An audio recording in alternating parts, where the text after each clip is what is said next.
지친 하루를 달래줄 어머니의 손맛 그대로. 올바른 재료와 정성 담은 손질. 홍시로 완성한 달콤한 감칠맛.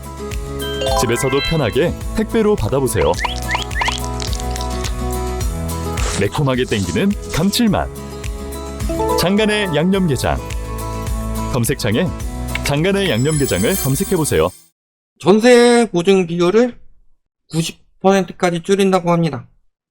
갭투기 시장이 붕괴가 될 수밖에 없는 소식이죠. 2008년부터 2013년 같은 하락은 실수요자들이 무너지는 하락이었어요. 이번에 매매가가 올라갈 때 전세가가 같이 올라갔는데 사실 전세가가 매매가를 치고 올린 거죠. 코로나 이후. 굉장히 불안한 시장이었고, 그래서 문재인 정부 때 폭등했던 것만큼 이번에 떨어지는 속도는 글로벌 금융위기를 넘어서 IMF 같이 떨어질 거지만 장기간 떨어질 수 있다. 근데 전세 보증 비율을 낮추기 시작했다. 이게 갭투기한테 얼마나 충격적인 소식이냐. 2022년에도 폭락한 이유는요, 갭투기꾼들이 무너졌기 때문입니다. 지금도 마찬가지예요. 이제 갭투기꾼들이 무너질 소식만 나오고 있다. 전세 시장은 이미 붕괴가 시작이 되었고, 자, 수도권 전세 껴도 집 못 산다, 갭투자의 철퇴라고 이야기를 하지만 실질적으로 전세 대출 보증 비율을 90% 이하로 낮춰서 문턱을 높인다. 이게 사실은 맞는 말이에요. 솔직히 엄밀하게 말씀드려서요, 전세 대출 보증 비율 한 60%까지 낮춰야 돼요. 물론 당장 낮추라는 이야기가 아닙니다. 점진적으로 낮추라는 이야기예요. 임대차법도 저번에 무제한 연장하려다가 철퇴받고 취소가 됐죠. 말씀드렸지만 그런 것들 급진적으로 추진하면 안 돼요. 그거 하기 전에 3+3부터 하고 천천히 한 차례, 두 차례, 세 차례 이런 식으로 장기간에 걸쳐서 늘려야지. 왜냐면 선진국들도 그렇게 하고 있으니까. 전세 보증 보험은 전세 사기를 대비해주는 보험이 되면 안 돼요.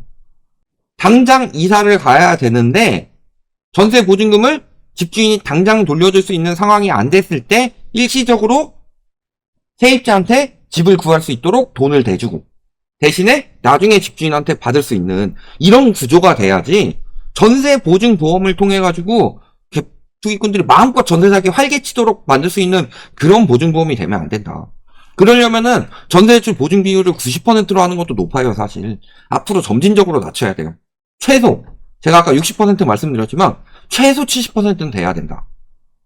허그에게는 작은 한 발이지만 갭투기꾼들에게는 위대한 한 발이 되는 거죠. 그러면은 전세 보증 비율이 떨어지게 되면 무슨 일이 벌어진다? 전세가 하락을 유발할 수밖에 없다. 지금도요, 빌라 시장 같은 데 가면요, 빌라는 이미 적용이 됐죠? 150%에서 126%로 내렸죠. 그러니까 딱 그 공시 가격의 126%를 넘어서지 않는 선에서 전세 계약이 되고 있어요. 왜냐? 빌라는 전세 보증 못 받으면 끝이니까.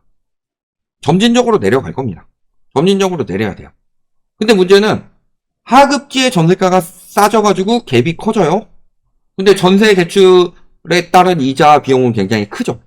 그러면 어떻게 된다? 굳이 그렇게까지 전세를 비싸게 주고 살 이유가 없어지게 되죠. 여기에 추가로 한 가지가 더 있는데 그건 이따 보실 거고, 보증 비율이 축소되면은 은행에 대출한 돈은 당연히 줄어들 수밖에 없고 금리는 오히려 올라갈 수 있죠. 또 한 가지, 3단계 스트레스 DSR 금리를 가산할 때는 전세 대출을 포함하는 방안도 고려를 하고 있다. 즉 3단계 스트레스 DSR 25년 7월에 들어갈 때 전세 DSR을 포함을 할 것이냐, 정권이 바뀌더라도 또 부동산 정책을 얼마나 강력하게, 그 다음에 경착륙을 하더라도 집값을 잡겠느냐, 부양이 될 수도 있겠지만 연착륙을 하도록 만들겠느냐, 이런 것에 따라 달라질 것이지만, 단언컨대 말씀드리는데요, 스트레스 DSR 3단계 시행될 때 전세 DSR이 시행이 되지 않는다고 했을 때는요, 전세가가 이미 떨어지고 있어서 그렇습니다. 그래서 전세가가 더 떨어져서 경착륙이 될까봐 DSR을 못하는 경우인 거지, 전세가가 부양되면 거의 전세 DSR은 확정적으로 들어간다고 보시는 게 맞겠죠. 전세 DSR이 안 들어가게 되는 경우는 경착륙이 돼서 그럴 가능성이 높다. 그래서 올해 전세가 붕괴는 막을 수가 없어요. 이미 시작됐고. 그렇다고 팔자니. 갭투기꾼들이 팔아야 되는데 갭한테 팔려면요. 전세가가 올라가는 분위기가 돼야지 팔 수가 있죠. 근데 전세가가 떨어지는 분위기라면 갭투기꾼들이 안 들어와요. 그러면 결국에는 갭투기를 하는 이유는 최종의 실수요들이 사줄 것이라는 그 굳은 의지. 그 실수요자들이 사줘야만 하는 그런 상황이 돼야 되는데 실수요자들이 사기가 굉장히 쉽지가 않다. 왜?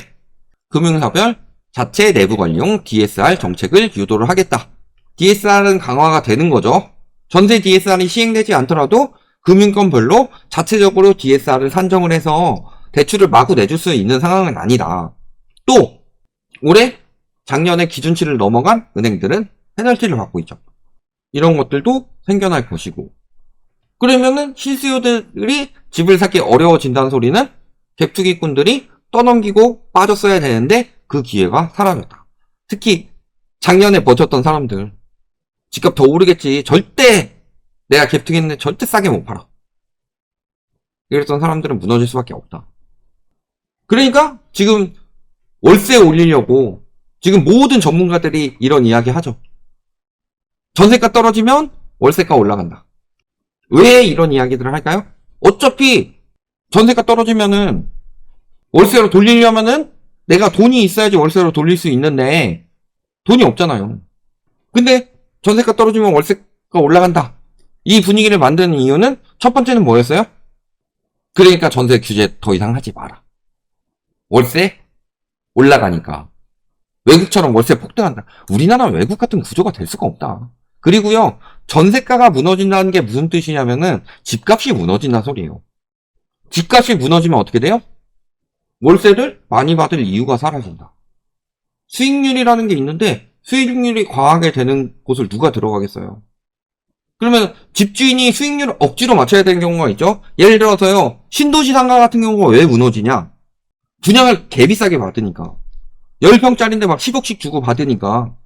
그러면 최소 월 3, 400원 받아야 되는데 10평짜리에 월 3, 400씩 주면서 들어올 수 있는 업종이 몇 가지나 되겠냐. 그러니까 임대료가 비싸서 못 들어가는데 건물주는 낮추지도 못하죠. 왜? 그거보다 더 낮추면 손실나요. 왜냐면 상가 투자는 대부분 대출을 많이 끼기 때문에. 그런 것처럼 가격이 떨어지면 수익률이 나오기 때문에 당연히 월세 가격도 낮춰서 들어갈 수 있다.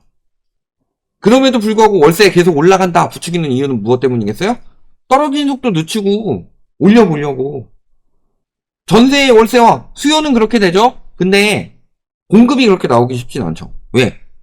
갭투기꾼들의 대부분은 돈이 없으니까. 그러니까 언론들은 대신에 그거 다 전세가 반전세화 될 것이다. 이런 식으로 떠들어대고 있는데 그것도 전세가 상승기에나 가능한 거지. 전세도 슬슬 기사 뜨기 시작했습니다. 지금은 부동산은 지표가 불리하면은 언론은 다른 지표를 쓴다. 그래서 부동산은 지표가 안 나오기 시작한 지 꽤 되니까 지금 KB 걸 쓰고 있는데 KB 역시도 하락폭이 커지고 서울 상승폭은 줄어들고 전국 전세도 보합이 됐고 수도권은 아직 상승한다. 서울도 아직 상승한다. 이런 이야기를 하고 있지만 심리도 또 계속 떨어지고 있죠. 가장 높은 울산이 37.7이다. 100 기준으로 100보다 높으면은 매도자 우위이고 100보다 낮으면 매수자 우위인데. 그리고 부동산원 지표를 보면요. 매매가격 지수 서울 보합됐고 수도권 전국은 이미 하락으로 바뀌었죠. 그보다 전세 가격 지수를 보면요. 제가 저번에 엄청나게 지적했죠. 전세 왜 보합이냐. 근데 이번 9일에 발표된 1월 6일 기준으로 서울 전세 가격 지수가 하락되기 시작했습니다. 상승률이 굉장히 빠르게 떨어지고 있죠. 전세가 계속 올라간다고 부추기기만 하는데 서울, 수도권 하락 찍고 보합 이렇게 가고 있는 거죠. 전국 보합으로 내려섰죠. 오히려 서울 수도권이 전세 가격이 더 빨리 떨어지고 있어요. 근데 서울 수도권만 전세 가격 올라간다. 지방은 조금 힘들 것이다. 이런 식으로 전문가들이 분석하는 이유는 뭐예요? 서울 무너지게 되면 끝나거든. 서울 부동산 시장이 무너지기 시작하면요. 다른 곳들은 버틸 수가 없어요. 서울도 무너지는데. 그러니까 이악 물고 서울은 뜬다, 서울은 뜬다, 뭐 양극화가 심해질 것이다, 똘똘한 치다 이딴 식으로 이야기를 하는 건데요. 양극화가 심해진다는 소리가 중간층이 없어진다는 소리고, 중간층이 탄탄해져야지 위로 올라가면서 위에 것들을 받아줄 수요가 늘어나는 건데, 중간층이 사라진다는 소리는요, 위에 층이 처분을 할 수 없다는 소리예요. 어떻게 수요가 안 생겼는데 가격이 올라가냐. 경제의 기본도 모르는 인간들이. 서울이 더 많이 무너집니다.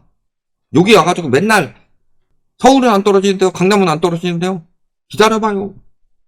아니, 하락 시작됐는데 무슨 시작되자마자 뭐 강남 아파트가 압구정현대가 뭐 115억 찍었는데 그게 갑자기 50억이 돼요? 다음 거래? 속도는 점점 가속화되는 거다. 그래, 부동산 조금이라도 공부해본 사람이 이 그래프 알 거예요. 그래프가 이렇게 되는 게 아니다. 이렇게 되는 게 아니고 점점 가속화되는 거다. 지금 여기쯤 있는 건데, 문제는 원래 그래프에서 지금 코로나 때 과잉 유동성 들어가지고 오버슈팅 된 부분이 이렇게 지금 데드캣 바운스 여기 난 상황이고, 지금 여기서 이렇게 꺾여 들어가는 상황이기 때문에 앞으로 여기까지 떨어지려면 굉장히 빠르게 떨어질 수밖에 없다. 이 기본 중에 경제의 기본도 모르는 사람들 와가지고 지금 아직 안 떨어졌는데요, 아직 안 떨어졌는데 KB 부동산원 뭐 이런데 어떻게든 띄우려고 하는 곳들마저도 지표가 계속 하락으로 바뀌고 있지 않냐. 전세가 붕괴는 임박했습니다. 갭투기꾼들이 무너지면 왜 부동산 시장이 빨리 무너지냐? 그건 2022년에 증명이 됐죠. 2008년부터 2013년까지 떨어진 건 굉장히 천천히 떨어졌습니다. 근데 2022년은 급락했죠. 왜 급락했어요? 매매가 떨어지는데 전세가가 같이 떨어졌으니까. 전세가가 떨어지게 되면요, 예를 들어 30채를 샀어요. 1000만 원씩 떨어진다고 하더라도요, 30채를 가진 사람은 3억을 돌려줘야 돼요. 왜 전세시장 붕괴가 집값 폭락을 가속화시키는지, 이런 것들이 나오겠죠. 그리고 지금 그게 눈앞에 왔는데, 전세 DSR을 미룬 이유는 뭐예요? 경착륙 할까봐. 대신에 전세 보증 비율을 낮추는 이유요? 사실 전세 보증 비율은 서울보다는 지방이 타격을 더 받고 아파트보단 비아파트가 타격을 더 받아요. 그럼에도 불구하고 그런 식으로 조정하는 이유. 첫 번째는 허그가 위험해져서. 그리고 두 번째는 그럼에도 불구하고 지금 전세시장 문제가 크기 때문에 전세시장 대출, 매매시장 대출 전반적으로 줄이려는 이유다. 그러면 부동산 시장 붕괴는 앞으로 점점 더 가속화될 것이고, 2022년에도 6월 초에 주간 매매 가격 지수 하락 시작된 뒤에 8월부터 급속화됐습니다. 지금 어떻겠어요? 여기까지 말씀드리겠습니다.